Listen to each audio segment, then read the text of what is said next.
ደህና ነሽ? እግዚአብሔር ይመስገን ደህና አይደለሁም። ተስፋዬ ያንቺን አልነገርሽኝም። ክርስቲና ደህና እንዳልሆንሽ ግልጽ ነው። ምንድን ነው የተፈጠረው?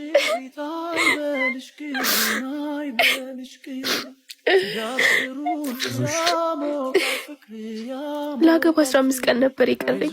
እናቴ የልብ ታማሚ ናት። ከደስታዋ ብዛት መማኑ ላረስታ ነበር። የኔ ልጇን ወግ ማዕረግ ለማየት ዘመናት ነበር የጠበቀችው። ተሳካልኝ ሆነልኝ ብላ ሳትጨርስ ግን ምን ያደርጋል። እና ምን ተፈጠረ? እጮኛ ያላገባም አለኝ። ድግስ ተደግሶ? ቆይ ለምን? ባለ ትዳርና የአንድ ልጅ አባት። ምን? አንቺ ታውቂ ነበር? አላውቅም ነበር፣ ግን አጋጣሚ አወቅኩ ከቀናቶች በፊት። ህመሜን ሁሉንም ነገር እንተው እንጋባ አልኩት። አላገባም አለኝ። ምን? ለእናቴ እኮ ስል ነው። እውነቴን ካየች ትሞትብኛለች። ጉጉቷና ደስታዋን እያየው እንዴት ቀርቷል በላል። ክብሬን ሁላ ጥዬ አግባኝ አልኩት።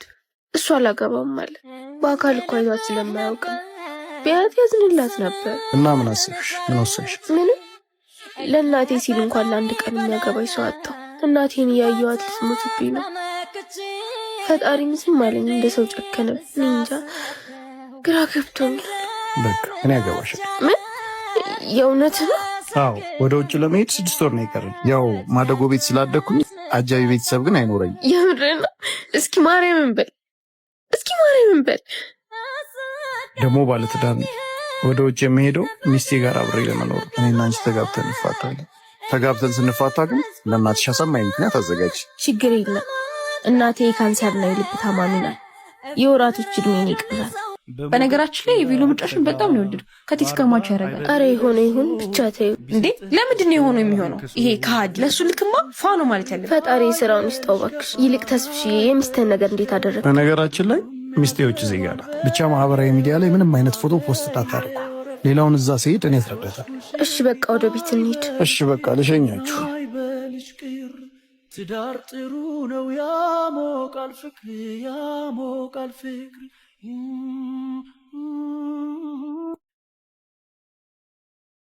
ደግሞ ምን አባቷ ልታረግ መጣች? እንዴት መጣሽ? ምን ልታረግ መጣሽ? ልቀቀኝ። እንካ።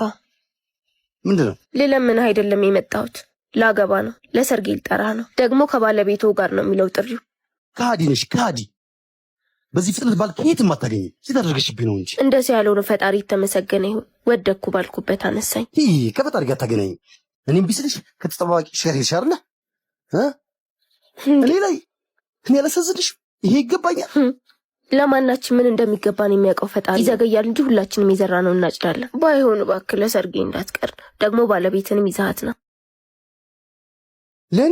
ለኔ አይቅናሽ። እሺ አይቅናሽ። እንዳቃጠልሽኝ ፈጣሪ ያቃጥልሽ።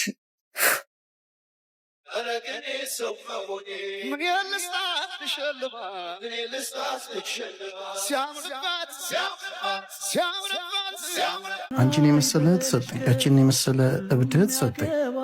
ከዚህ በላይ ምን እፈልጋለሁ? የኔ ውድ ወንድም ላደረግክልኝ ነገር ቃል የለኝም። እድሜ ልኬ ነው ሳመሰግን የምኖረው። ደግሞ ስማ፣ ቃልህን እንዳታጥፍ። የመጀመሪያ ልጅ የኔ ናት። ደግሞ እንድደውልሽ ቶሎ። ምን ጥያቄ አለ? እደውላለሁ። እንዴ ሩት እንደውም መጣች። አንቺ አቆየኋችሁ አይደል? ደርሻለሁ። ውድ ጠንክሩልኝ። እሺ ደግሞ ብዙ ማዘን አታብሽ።